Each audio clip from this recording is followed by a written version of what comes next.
Hello दोस्तों, कैसे हैं आप सब। दोस्तों, आज का हमारा टॉपिक है रामायण सच है या झूठ।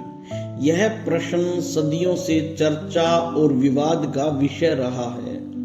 कई लोग भगवान राम को एक ऐतिहासिक चरित्र मानते हैं, जबकि कुछ लोग इसे सिर्फ एक महाकाव्य या पौराणिक कथा मानते हैं। आइए इसे 3 दृष्टिकोण से समझते हैं। पहला है धार्मिक दृष्टिकोण। दोस्तों, हिंदू धर्म में राम को विष्णु के 7वें अवतार के रूप में पूजा जाता है।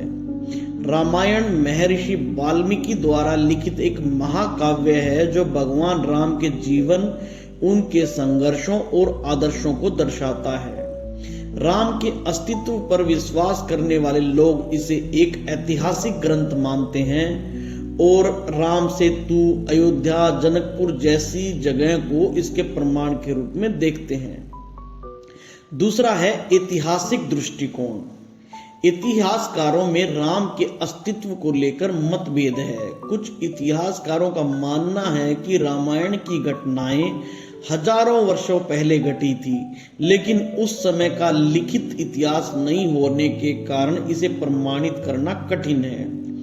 फिर भी कुछ पुरातात्विक खोजों और रामायण में वर्णित स्थानों की वास्तविकता इसे ऐतिहासिक रूप देने का प्रयास करती है, जैसे कि राम सेतु।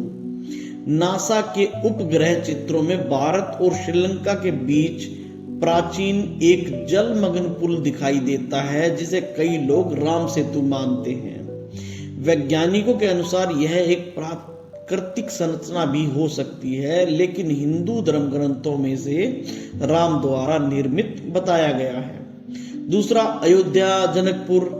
अयोध्या में भगवान राम से जुड़े कई स्थलों के अवशेष मिले हैं, जिन्हें कुछ लोग ऐतिहासिक प्रमाण मानते हैं। नेपाल के जनकपुर को माता सीता की जन्मभूमि बताया जाता है, जो आज भी धार्मिक पर्यटन का केंद्र है। तो और दोस्तों, तीसरा पॉइंट है वैज्ञानिक दृष्टिकोण। दोस्तों, विज्ञान किसी भी चीज को तभी सत्य मानता है जब उसके ठोस प्रमाण हो। रामायण की घटनाओं को वैज्ञानिक रूप से सिद्ध करने के लिए कोई ठोस भौतिक प्रमाण नहीं मिले हैं। हालांकि कुछ वैज्ञानिक अध्ययन इस पर रोशनी डालते हैं, जैसे कि राम सेतु की आयु। भूवैज्ञानिकों के अनुसार यह संरचना लगभग 7000-5000 साल पुरानी हो सकती है। हालांकि इस पर भी वैज्ञानिकों में मतभेद है कि यह प्राकृतिक है या मानव निर्मित। कुछ लोगों का मानना है कि यह पौराणिक कथाओं से मेल खाती है। अगला है पुरातत्व अध्ययन। अयोध्या में विवादित स्थल की खुदाई में एक प्राचीन मंदिर के अवशेष मिले थे, जिससे कुछ लोग इसे राम मंदिर से जोड़ते हैं, लेकिन यह प्रमाण रामायण की पूरी कहानी को साबित करने के लिए पर्याप्त नहीं माने जाते। दोस्तों, अब बात करते हैं कि राम के अस्तित्व पर संदेह क्यों किया जाता है। दोस्तों, रामायण की घटनाएं हजारों साल पुरानी बताई जाती हैं, लेकिन इनका कोई लिखित ऐतिहासिक प्रमाण नहीं मिला है। दूसरा, रामायण में वर्णित कई घटनाएं, जैसे कि राम सेतु का निर्माण, रावण का पुष्पक विमान, हनुमान जी का उड़ना, वैज्ञानिक रूप से असंभव लगते हैं, जिससे कई लोग इसे काल्पनिक मानते हैं। दोस्तों, ऐतिहासिक और पौराणिक कथाओं में फर्क होता है।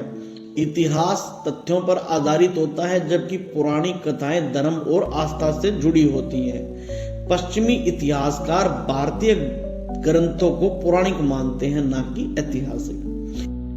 दोस्तों, अब बात करते हैं निष्कर्ष की। तो दोस्तों, रामायण एक धार्मिक ग्रंथ है जो लाखों लोगों की आस्था का केंद्र है। इसका ऐतिहासिक और वैज्ञानिक प्रमाण पूरी तरह से स्पष्ट नहीं है, लेकिन कुछ पुरातात्विक खोजें इसकी प्रामाणिकता की ओर संकेत करती हैं। वैज्ञानिक इसे पूर्ण रूप से सिद्ध नहीं कर पाया है, लेकिन यह भी नहीं कह सकता कि रामायण पूरी तरह से काल्पनिक है। यह आस्था और व्यक्तिगत विश्वास पर निर्भर करता है कि कोई इसे सत्य माने या ना माने।